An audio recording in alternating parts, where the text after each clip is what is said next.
Fala pessoal, tudo bem? Tá começando aqui mais um vídeo no canal. Dessa vez eu vou trazer um vídeo que é clássico.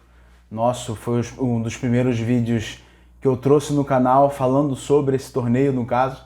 Tô aqui para fazer uma análise das oitavas de finais da UEFA Champions League 2023-2024. Mas vocês sabem, antes de começar o vídeo, peço para você vir aqui, deixa seu like, deixa sua inscrição, deixa seu comentário, mande esses vídeos para os seus amigos. É claro, isso tudo se você gostar do conteúdo. Caso você não goste, deixa o seu dislike também, porque é importante essa interação. A Champions está de volta, o maior torneio de clubes do mundo voltou. Eu tô aqui para falar dos primeiros 4 confrontos que a gente vai ter nas oitavas de finais. Sendo assim, eu vou fazer esse vídeo em dois, né?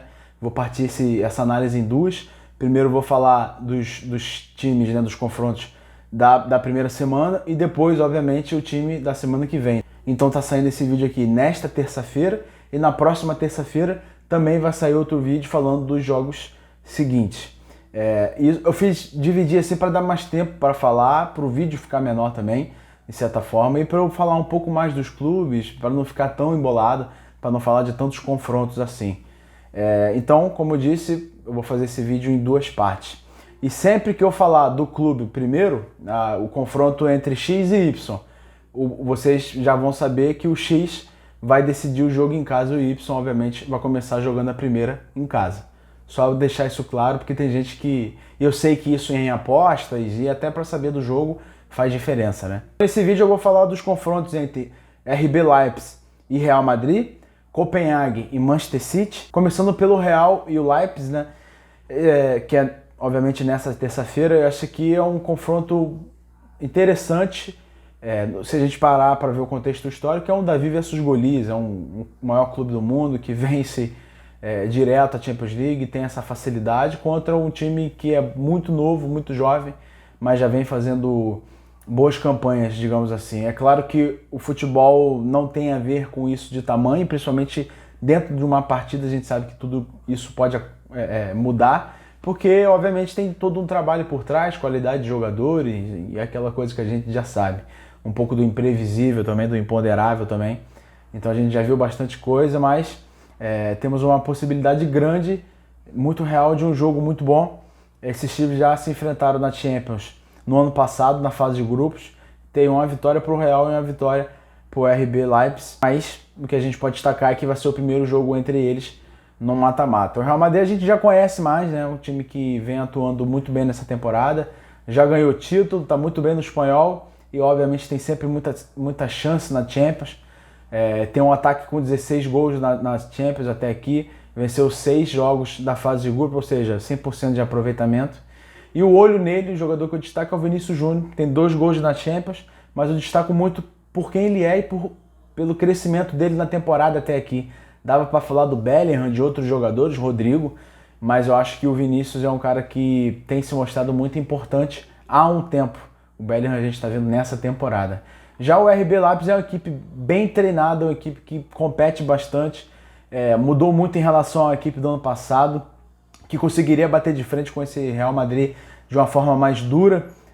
Perdeu peças muito importantes, mas isso é o ideal, isso é para que o clube nasceu, para formar jogadores ou para comprar apostas, né? E depois vender por preços muito altos, e é isso que eles estão fazendo. Só para você ter uma ideia, eles perderam o Gvardiol, que foi para o City, o Szoboszlai no Liverpool, o Nkunku no Chelsea, o Laimer, o Timo Werner, que está emprestado, o Angelinho também saiu de lá. Então são jogadores muito importantes que seriam, né, nesse time, como foram no passado, que daria mais sustentação para esse time. O time vem bem no campeonato alemão, está numa faixa razoável e tenta brigar nessa Champions. E o olho nele que eu destaco é o Openda, tem 4 gols na Champions, chegou nessa temporada e é o cara do ataque até aqui. Assim, para falar de uma forma geral, acho que nesse confronto dá o Real Madrid, porque obviamente é um time que é muito bom, muito melhor do que o RB Leipzig, e aquilo, né? Vai decidir em casa e a gente já sabe que no Santiago Bernabéu é muito complicado. Falando do Manchester City e Copenhague nessa terça-feira também, aqui com todo o respeito do mundo, não tem como. O Manchester City hoje é um gigante, vai passar o carro em cima do Copenhague. que inclusive é um time gigantesco na Dinamarca, a gente tem que falar disso, mas apesar de o City ainda não ser o que a gente vem assistindo nos últimos anos, porque tem dado uma rateada, a gente sabe que eles conseguem virar essa chave em momentos importantes. Eu acho que isso vai ser mais um ano que vai acontecer. Essas equipes já se enfrentaram 4 vezes em torneios de UEFA, 2 jogos na Champions e 2 jogos na UEFA Europa League, com 2 empates e 2 vitórias do City. O City chegou nessa Champions como favorito, muito pelo título da temporada passada e como joga a bola. Vem de uma temporada fantástica, um triplete, Champions, Premier League, FA Cup. Não está na ponta dos cachos, como eu disse, não faz a melhor temporada até aqui, mas a gente sabe que vai ter essa virada de chave. Se vai conquistar os títulos com essa virada de chave, a gente não sabe, mas que realmente vai ter essa virada, vai ter. É um time que tem o melhor ataque do torneio com 18 gols, 6 vitórias também na fase de grupo, igual o Real Madrid, time que mais chuta, time que mais fica com a bola, time que se defende bem. E o olho nele eu destaco, obviamente, o Haaland, 5 gols, é um dos artilheiros da Champions League e, obviamente, é muito decisivo. É um homem-gol. Inclusive, nessa temporada também vem rateando com o City. Ficou alguns jogos sem fazer gol pela Premier League, mas já deixou isso de lado.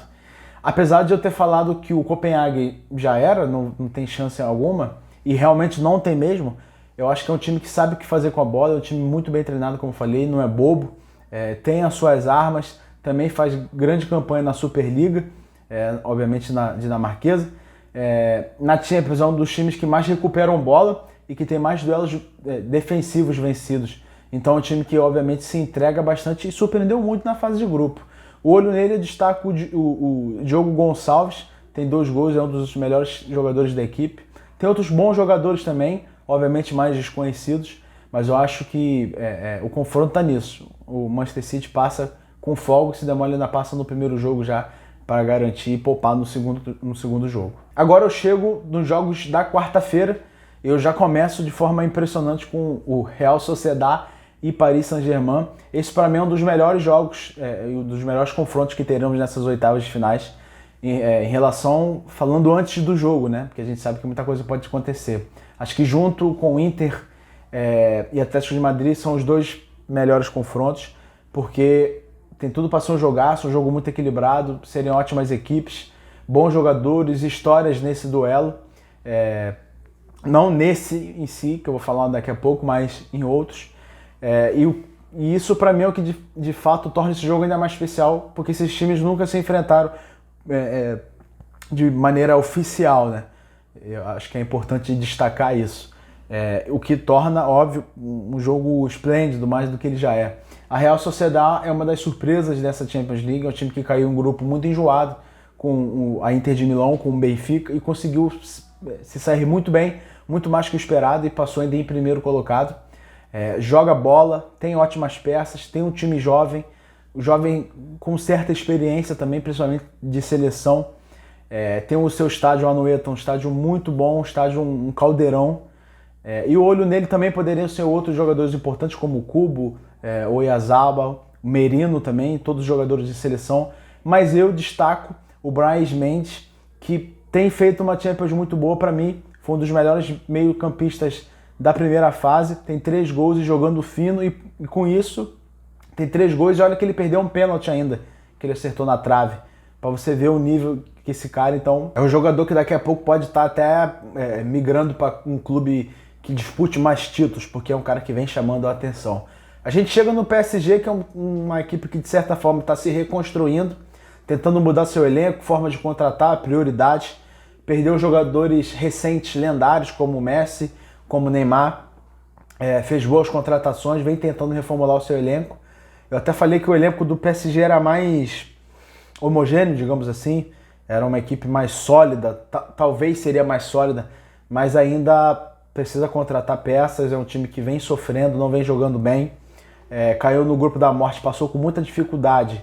Eu particularmente achava que nem ia passar, mas passou, o que também já é um ponto positivo. O time da Champions tem sido diferente da Ligue 1, porque na Champions tem dado algo a mais, na Ligue 1 meio que se solta um pouco mais, mas eu acho que aqui tem tudo para ser um grande jogo. O olho nele é no Mbappé, que tem 3 gols na competição, é o melhor jogador do time, é o cara que pode fazer a diferença. E a gente espera que ele faça, né? Principalmente depois de tudo que aconteceu. Como eu disse, é um dos melhores jogos, estou esperando bastante, tomara que realmente seja um baita jogo. Eu acho que o Sociedad passa, principalmente que vai decidir em casa. Eu acho que isso vai ser uma coisa muito importante para o time da Espanha. Na verdade, do País Basco, né? Falar Espanha até é ruim. Mas o time do País Basco, então eu acho que aqui o Sociedad vai fazer história e vai para as quartas de finais. Falando agora do confronto entre Lazio e Bayern de Munique, também o segundo jogo da quarta-feira e o último desse vídeo. Esse aqui tinha tudo para ser um baita jogo. Não um baita jogo, mas um jogo mais aberto. Eu acho que a Lazio vem deixando a desejar em alguns aspectos e eu acho que por isso que esse confronto fica um pouco mais difícil para a Lazio. A equipe vem num péssimo momento e o Bayern vem bem, apesar dos seus problemas, eu vou falar isso daqui a pouco.